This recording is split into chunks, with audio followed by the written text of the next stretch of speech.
the Trump administration has declared war.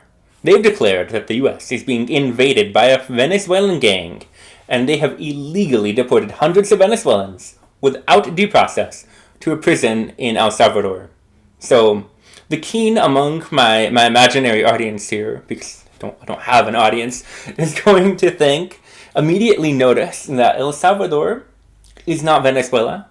So, we're taking these people from a country, from the first country, we're the second country, we're sending them to a third country against their will. We're doing it without due process. It's pretty weird, right? I find among the denial of human rights that the denial of due process is particularly troubling, honestly. Because those people being held right now in a prison in a foreign country in El Salvador might not have committed crimes. They might not belong to a gang. They might not be, or might not have been here illegally, and they might not even be Venezuelan. Because when you convict someone of a crime without any due process at all, there is no need for evidence or even the presentation of evidence. But surely they had evidence. I can hear you saying this in my imaginary audience. But no, no people trust in their government to convict without evidence. There is no democracy, no republic on the face of this earth that would do so, and you would not accept it without a trial. You'd be outraged. Imagine it just for a second. Your son or your daughter is convicted of a crime without a trial, without the presentation of evidence, without a guilty plea. You'd be outraged. You'd be livid. Not just you. You wouldn't be the only one. The entire country would be. The media would be outraged. Your neighbor would be outraged. And the politicians down in D.C., they were screaming like a bear had just ripped off their leg. Imagine it, seriously. If a young, white, Christian woman from the state of Oregon had just been convicted without a trial, without the presentation of evidence, and without a guilty plea. But it didn't happen. We must admit, it didn't happen to the daughters and sons of my imaginary audience. It happened to Venezuelans. Or at least, the people the state has accused, has claimed are Venezuelans here illegally. So there is no outrage. Life just kind of moves on. And honestly, many people are just kind of unaware that there was a war declared in the first place, or that anyone has been deported without due process. So, I can already sense that some of the members of my imaginary audience right now are uncomfortable. They're asking themselves, what about the cost here, though? Because they think, illegal immigrants are a drain on our society, and something just has to be done. Maybe this isn't pretty, but surely something has to be done. Now, at this point, I would go into the details about how immigrants add to our economy and how much it really does cost to maintain them in El Salvadorian prisons indefinitely, and how really the entire process is expensive and just not cost effective. But this isn't about cost. Seriously, think about it. How much do you pay in taxes right now? Is it a lot? Does it make you angry? The government coming, taking away all of your hard-earned money to waste it? Yeah, a lot of people don't like that. Now imagine, just for a second, that we had an option. We could reduce the cost of your taxes, but you had to give up one little itty-bitty civil right. Okay, so let's say lower taxes, but you can't vote. Low taxes, but you can't protest. Low taxes, but you can't own a gun. Low taxes, but the government, big, evil, big brother government from Washington, D.C., gets to decide which church you go to and who gets to be the preacher. Lower taxes, but you can be illegally deported without due process to an El Salvadorian prison. Yeah. This isn't a deal worth making. Our rights cannot be sold for a few tax dollars, honestly. But the thing is, there is no outrage.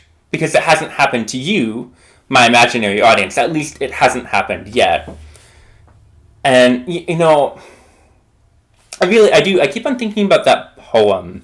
The one from after World War II. First they came for the communists, and I did not speak up because I was not a communist. And then they came for the Jews, and I did not speak up because I was not a Jew. And then they came for the Catholics, and I did not speak up because I was not a Catholic. Then they came for me, and by that time, nobody was left to speak up. Yeah, I keep on thinking about that. Now, the imaginary members of my audience are already kind of jumping up to yell argumentum ad Hitlerum and false equivalency. Basically that just because the U.S. has denied due process and civil rights to some Venezuelans, that doesn't mean they're gonna do this to more people. And also, deporting people illegally is not the same thing as committing a genocide. But to really kind of understand this poem, and that reaction, why that reaction is the wrong one to have in this circumstance, considering that poem, I think there are kind of two big misconceptions we have to deal with here. First, going after the communists was bad in itself. And this idea that going after the communists is bad should not be predicated on the assumption that they're going to go after other people later. The Germans should have been outraged when they went after the communists. The second thing here is we view Germany during that period in hindsight. You bring up World War II, and that moment I say World War II, or the Holocaust, there's a rush of images and information in your heads. Death camps, 6 million dead, millions more. When they went after the communists, they didn't say they were sending them to death camps, but they were going to prisons. They didn't say they were sending the Jews to death camps either. They said they were sending them to ghettos or to be deported. That's what the Germans thought. And hopefully we can see why that's wrong, We view the Germans in that period as unimaginably and cartoonishly evil. And in doing something, I think we've done kind of history and ourselves a disservice. They were normal people that did evil things. Like, it's hard. Let's imagine it for just a moment. That you're living through that moment. You're one of the bad guys. You're one of the Germans. And you aren't one of the good ones. And everything sucks. And it seems like the world screwed you over. And the world did screw you over. But there's this new guy, a political outsider, and he says he can change things. He's not like those other politicians over there. He speaks his mind. And he's not afraid of saying what other people believe, but are too afraid to admit. Maybe you don't like everything he says. Maybe you don't like his tweets. But you like his policy. And he says the rest of Europe screwed you over after the war. And it's true. He says he can set things right. He can drain the swamp, get rid of the communists, renegotiate everything with France. And really, all the other European countries too. He thinks he can go to war, make things better, make Germany great again. And your son goes off to fight for the fatherland. Wouldn't you be proud? Now, let's just take a moment, step back. We know the Germans didn't think they were going to do a genocide. Most of them didn't. I'm sure maybe a few of them knew, or a few of them did know. We know a few of them knew. Maybe some of them would have been fine with it. But those Germans who didn't know what they were doing, were still wrong. They were still anti-Semitic. They were still doing an evil thing. And we have to recognize that evil in the past. We have to understand it. And we really do have to understand it well to see how it could become the evil of the future, or the evil of the present. The people in Germany didn't vote to commit a genocide against millions of people.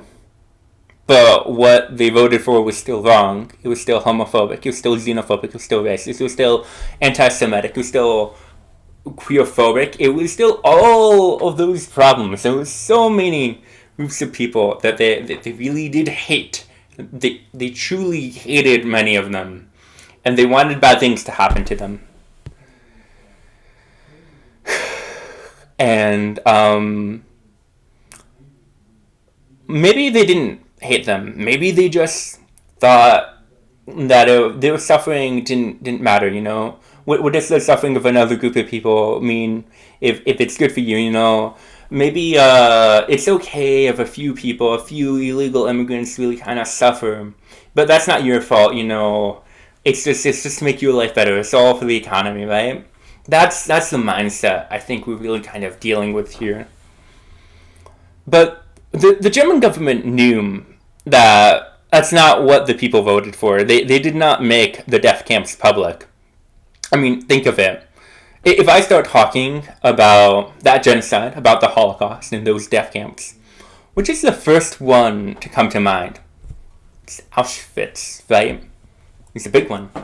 It's also safely located all the way over in Poland, far away from the German people, where they can't even see what was happening. I mean, imagine that.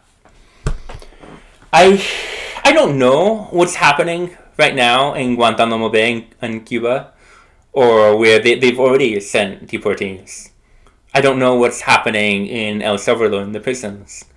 But I do have to wonder, after the last time, when there was a humanitarian crisis at the border, and children were locked in cages, when things were so bad, while we could still see them, how bad are they now when we can't see them? But I want to put forth something else. For the imaginary Christians in my imaginary audience, I'd like to set something else forth for your consideration. Because the imaginary Christians in my imaginary audience, well, they really care about what Jesus Christ had to say. And he said something I think really is relevant here, which was, whatsoever you do unto the least among you, you do unto me. Think about that. Whatsoever you do unto the least among you, you do unto me. Is not the Venezuelan prisoner in El Salvador, in this very moment, the least among us? I mean, aren't we condemning Christ to a prison in another country in this very moment?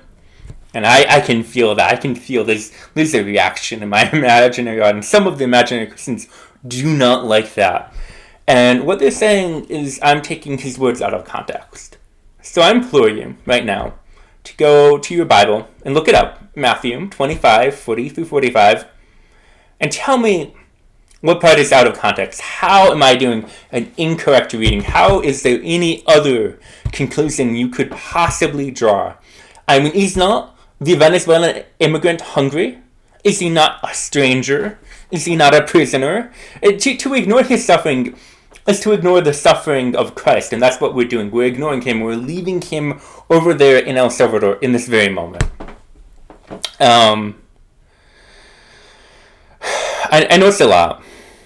It feels like a lot. When I first thought of making this video, I misremembered the poem, which is a little funny. I thought it was first they came for the communists, and I did nothing because I was not a communist. That was the difference. Did you catch us right there in the middle? And I did nothing. In the actual poem, I did not speak up. I was thinking about that a lot. I felt like I was really kind of stuck. And I kept on thinking about how I wasn't doing anything. You know, first they came for the Venezuelans. And I wasn't doing anything. And I couldn't, for the life of me, think of what to do. Um, the poem says speak up. I find that's a little bit easier. And I'm going to a protest in my city in Hartford on the 5th of April. And there will be protests across the country. So if you can find one on that day that you can go to, or any other day that you could, I would encourage you to go. But honestly, I can't escape that feeling that I'm doing nothing. Like, what does it mean to speak up, right? So please, if there is anything to be done by me or by anyone else who may be watching, please leave a comment suggesting further action. None of us will survive life, but we can try and live well.